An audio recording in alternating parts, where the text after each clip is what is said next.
like a geek. Business, design, and coding are not usually found in the same sentence. So why do they exist in this workshop? Who am I and why am I giving this talk? My name is Rayan Al-Dhahab. I'm from North Lebanon, a city named Tripoli. I'm here because I don't work for Google. I'm just a volunteer. I'm a Google developer expert, the first female Google developer expert in the MENA region, in product strategy to be exact. It means that Googler identify people who have specific technical skills and who are doing a lot for their communities in terms of training, public content, or event management. They identify them and they give them this title to become Google Developer Expert, get invited to talk at such events. In addition, I lead the Women Tech Maker chapter in Dubai and Lebanon. Women Tech Maker is an initiative by Google to support women in technology through resources, networking, and opportunity. If you're interested in the program, all you need to do is go to www.womentechmakers.com, apply for the membership, and you're gonna get a lot of free resources that are usually for money. You're gonna get free courses. You're gonna get opportunity to become part of a Slack group with a lot of professional people. And in addition, you're gonna get exclusive invitation to attend Google conferences and other technology conferences around the world. All of this is my volunteering and my community work. So what do I do for a living? I'm a digital consultant. I'm a software engineer for the past 10 years, and I work as a digital consultant for McKinsey & Co. based here in Dubai. And this is the reason why I give this talk. When I started at college building my first product, I thought that I'm gonna only be suffering of this issue at university working with my professor. But then I worked as a freelancer, I worked in small companies, bigger companies, I worked in startups, and I was facing exactly the same issue. Today, we are living in a global world. We are probably working with people who does not speak the same language and definitely do not speak the same accent. The client will come to us, the client thinks they know what they want, and they explain it this way. The project lead will understand it in another way, and then the analyst will design it in a different way. The programmer will write it like that, and testing is always a killer. The first will arrive as fancy as this. Documentation, who has time for that? I'm a software engineer. I studied to write code, not to write words. Let the rich literature people do that, right? That's wrong. Operation will forget half of my library, ended up with the crashes and bugs all over the server. Another bill, bigger than the first one.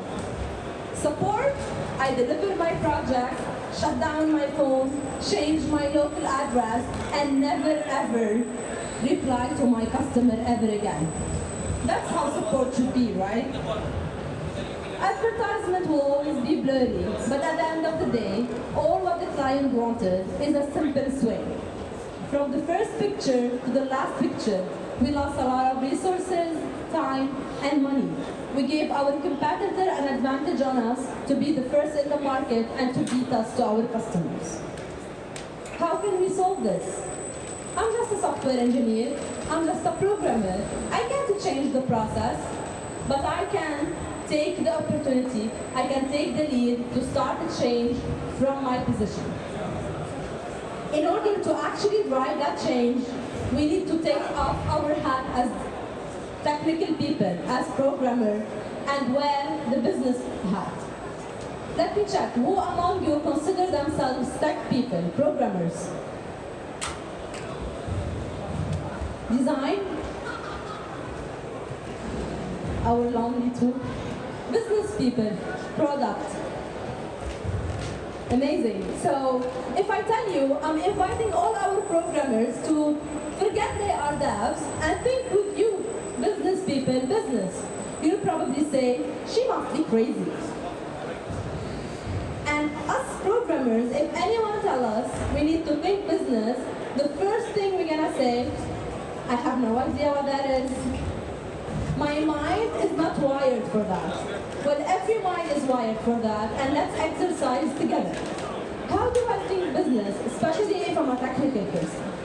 First thing first, no matter how big or how small, no matter what is your role or where you are working, the first thing you need to do is take ownership of whatever task or project you are working on. If you are just a student at university working on your senior project, take ownership of that project as if it was your own business. I can name more than 3 top companies today. Google, Facebook, used to be a senior project at university. The senior project could turn out to be your next company and your next job. Take ownership and feel it's your own thing. Even if you are just a simple developer in a huge company, also take ownership. We spend tens of hours every day at work. Unless we love what we do, it's not worth it being away from family. Take ownership of that small task. You're not a robot. Time will come that robot will replace us. But for now, we are still there. So take ownership and love it. So how am I going to think business? Okay, I'm bought in. I'm gonna take ownership of the project. How do I think? What is the goal of what you are trying to do?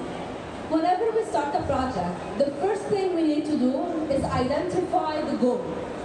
And how we identify the goal is by understanding what is it that we are giving our end users. What's the need we are fulfilling? Can you guess what is the goal of Google? Usually people would say making our life easier. Others will say advertisement. Well, Google's goal is actually making data accessible, reachable, in a useful way for everyone at every time. I can give you access to hundreds of libraries, but it does not mean you're gonna find exactly the right information at the right time you want it. That's the goal of Google. For the sake of this exercise, let's think together and try to find out the goal of our neighbors, Uber. Usually people would say, Uber is eco-friendly, to reduce traffic, to reach home faster, to automate taxis. But those sentences, I cannot relate them to a need of the end user. Unless you reach that need, you didn't know what is your goal. Uber is simply reaching from point A to point B, easier way, fastest way, cheapest way, and most secure way. This sentence, I can connect it to a need at the end user. And this is when I know that I actually was able to identify my goal. So many times we start on a project. 6 months down the road, I go and I ask a programmer, what is the goal of this application? And they say, X. I ask the designer, they will say Y. I'll ask the product owner, they will say something totally different. Everyone thinks they are serving a different purpose. That's why once you identify your goal, you write it on a big paper and you put it in your room. So each one of you will look at it every day and remember why we are here and what we are trying to accomplish. Second thing is, go to our best friend, Google it. Yes, you have a need, yes, you have a problem, and you think you have the best solution for it. But do you think you are the only person who have this problem? Probably not. Probably someone else in this world is suffering of the same issue. And probably someone else have another solution and trying already to solve it. So you need to search and you need to find out how other people are trying to make it happen, how they are trying to achieve the same goal you are trying to do. Again with our example, Uber. If Kareem, before they started, they said, I want to help people reach from point A to point B. And they Google and they find Uber, a very well-established business. They could have had 3 options.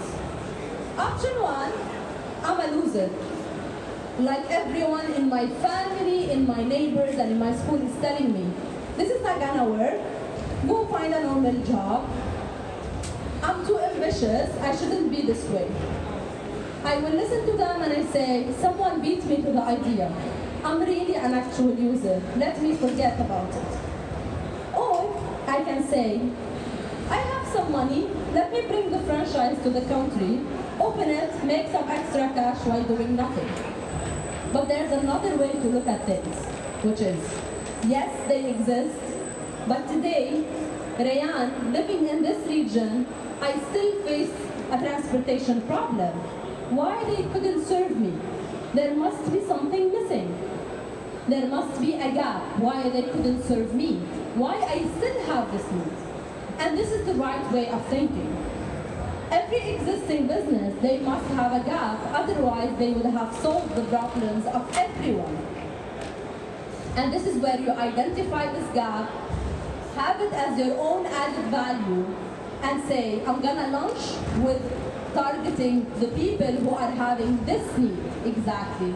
I'm gonna bridge the gap, have this added value, and reach the market.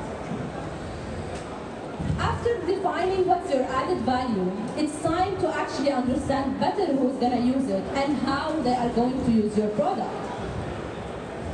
How are we gonna do this? Design thinking. You probably